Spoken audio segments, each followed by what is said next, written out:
En ek is weer terug julle en agter my het ek vir ons nog 'n Ford 5000. En hierdie Ford 5000 gaan ons 'n bietjie netjies maak. So bly ingeskakel hierso en dan volg julle die proses saam met my. Ford 5000, seker een van my gunsteling trekkers om aan te werk. Die trekkers is eenvoudig, hulle is sterk, hulle is nimmer eindend en hulle parte is nog baie beskikbaar. So dit is wat dit so lekker maak, hulle werk lekker maklik en die goed hou, dit hou net. As jy 'n Ford 5000 het en jy het nie nodig om te verkoop nie, jy kan maar vir enigiemand vra wat 'n Ford 5000 het. As jy nie die trekker moet verkoop nie, sal jy hom ook nie seker verkoop nie. So wat ek nou hier gaan begin mee is, ek gaan nou voorgewigte afhaal, dan gaan ek voorneus afhaal, bonnet afhaal, dan gaan ek 'n gedeelte om die tank afhaal. Ek het hom nou al reeds, julle kan sien, is nog so effens natterig onder hom, dis water. Ek het hom nou al gedegrease, maar as jy 'n trekker netjies maak, die spuitwerk is seker van jou, nie, ek sal sê die maklikste nie, maar die spuitwerk is die minste, die verfgedeelte. Die voorbereiding, dit is waar die tyd ingaan. Dit is, jy kan nie net 'n trekker vat en jy was hom af en jy spuit hom oor met die verf nie, want enige olielaag wat op jou trekker is, gaan die verf nie opkleef nie, so jy moet seker maak dat jy hom baie mooi skoon maak. So die idee is haal hom van die panele af en dan gaan ek hom weer degrease en dan gaan ons hom weer afspuit met water. Soos julle hier agter kan sien hierdie stof en die goeders wat hier so sit. Mens moet seker maak jy haal dit mooi af, sodat dit vir jou verf 'n lekker Engelse woord te surface gee om op te sit. Wat ook belangrik is voordat jy so 'n projek aanpak is dat jy maak eers al die olielekke reg. As jy enige olielekke op jou trekker het. Soos byvoorbeeld ek het op die trekker het ek 'n krenk en seker nou 'n bietjie moeilik om te sien want ek het hom nou al skoon gemaak. Maar as jy nou sal kyk hierso op die steeringarm, sien die olie wat daar sit, dit is die krenkseel lek. En dan het ek ook hier agter het ek 'n final drive seal wat lek. Daar kan jy mens nog van die olie sien, soos ek sê, ek het hom al begin skoonmaak, maar kan jy mens nog van die ou olie sien wat daar sit. So daar's geen punt daarin om jou trekker voor te berei om hom netjies te maak en dan het jy nog olie lekker nie, want dan moet jy na die tyd moet jy dan nou weer gaan, weer die trekker uit mekaar haal, die olie lekker reg maak. So daar's nie 'n punt daarin om dit te doen nie. So, hou gedagte nê, as jy aan hierdie ouer trekkers werk, ouer trekkers is baie lief daarvoor om met Imperial boutenstelsels te werk. So jy kan met metric spanners werk, weet jou 13, jou 14 ensovoorts, maar dis nie die regte manier nie. Ek het hierso, het ek 'n socket set, jy sal sien, het nou al so 'n bietjie hasbek, ons einde van die jaar, so kort daar socket en kort daar socket, maar as jy hier kyk nê, dit is alles wat binne in hierdie toolbox is. So jy het jou matrieke mate, jou matrix van 10 tot 32 en dan het jy ook jou Imperial mate wat begin by 3/8, 7/16 halfduim wat al die pad gaan tot by duim en 'n kwart. So jy sal altyd sien as jy werk aan 'n ding en 'n 13 wil nou net te klein en 'n 14 is net te groot, dan het jy 10 in te doen met Imperial.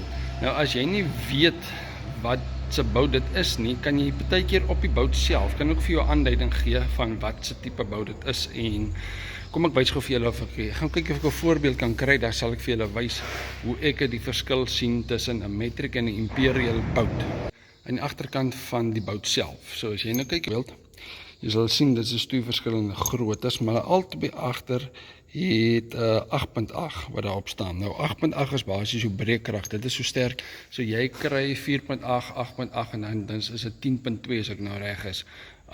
As jy nou kyk na Imperial bout, dan het hy vir jou streepies. Hy het either 6 streepies of hy 3 streepies. Die 6 streepies is harder as wat die 3 streepie is. Die Ford kan ons nou kyk.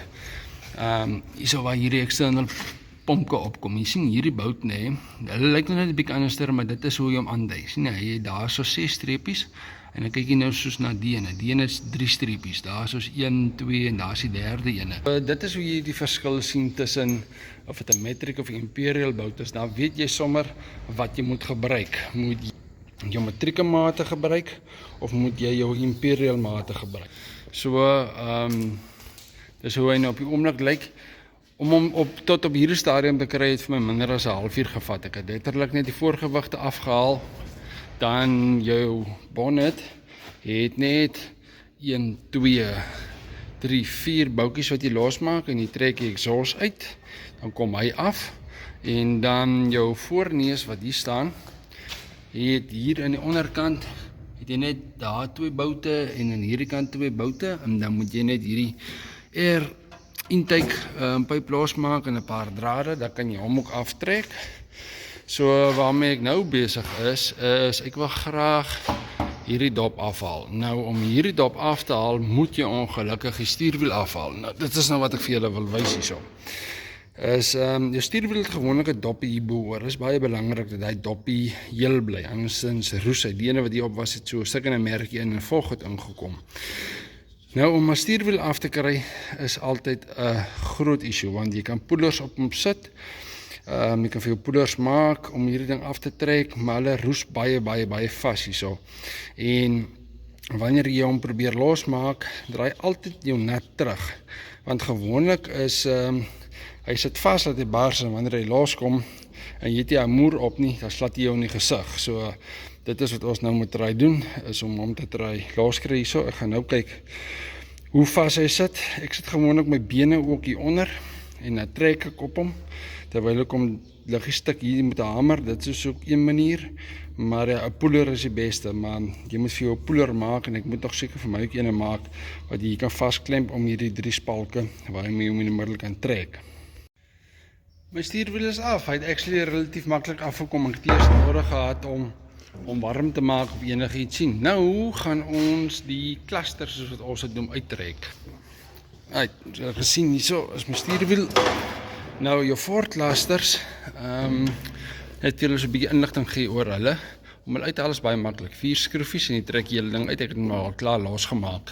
Jy sal sien dat hierdie cluster, sy ref counter loop anti-kloksgewys en dan kry jy ook ene wat kloksgewys loop. Nou die verskil is hoe hulle aangedryf word.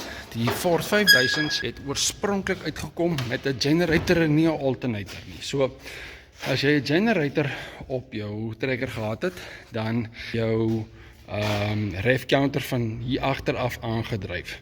So as hy van daar agteraf aangedryf word van die generator af, dan loop jou cluster kloksgewys. Yes. En as jy hom verander, baie mense het nou alternators opgesit, want dit is maar net beter, dan gaan hierdie stelsel toe. So hier is jou oliefilter van jou trekker. Onder jou oliefilter kry jy so 'n dingetjie wat so lyk. Nou, as jou trekker dit nie op het, sal jy sien hierso is so 'n groot welsplak wat hier binne sit.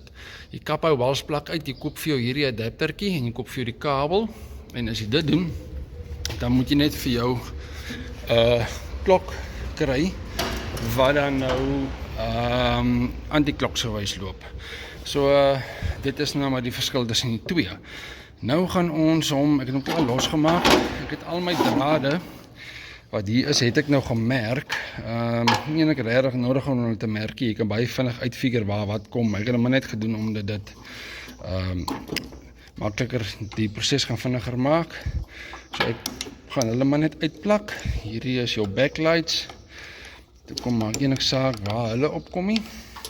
En dan het ek natuurlik die kabel, hier is die kabel vir die ref counter, die het ek ook losgemaak. Paar drade en dan sit jy met hom in jou hand. Net vir die idee te gee, dit is die rede hoekom jy hierdie dop op hy tank afhaal. Kyk net al hierdie gemors wat hier sit, dit is maar soos wat die diesel ingooi en dan mors jy 'n bietjie en dan kom pak jy stof op hom.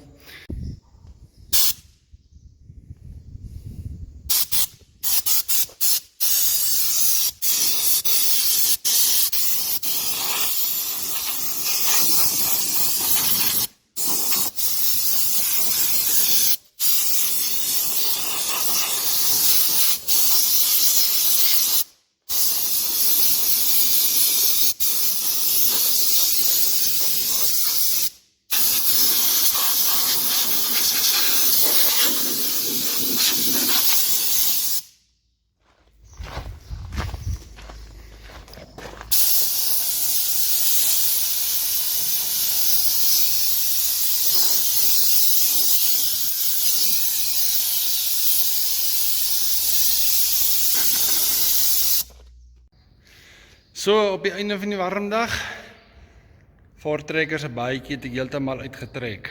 Die modderskerms het ek afgekry, hulle het nogals 'n fight opgesit, daai U-bolts wat die modderskerm vashou hier, is lekker vasgeroes, maar wat, hulle kan niks maak as jy hulle warm maak, jy moet hulle afkom. Maar ja, dit is nou hoe 'n Ford 5000 lyk as jy sy klere uitgetrek het. Jy kan amper uitmaak dat dit 5000 is nie. Jy sien net, dit is 'n blou trekker. Maar soos ek gesê het, dit is lekker trekkers. Hierdie hele job het vir my nou minder as 'n dag gevat om te doen. So, as jy 5000 het en ek kan dit doen, dan kan jy dit ook doen. So, volgende is nou die meganiese gedeelte. Ons gaan voorkrankseel aandag gee, side shaft seal agter aandag gee, en dan ook lyk vir my die voorkopbuste, lyk vir my hulle moet ook aandag kry. Ek dink nie daar is regtig nou nog foute op hom nie.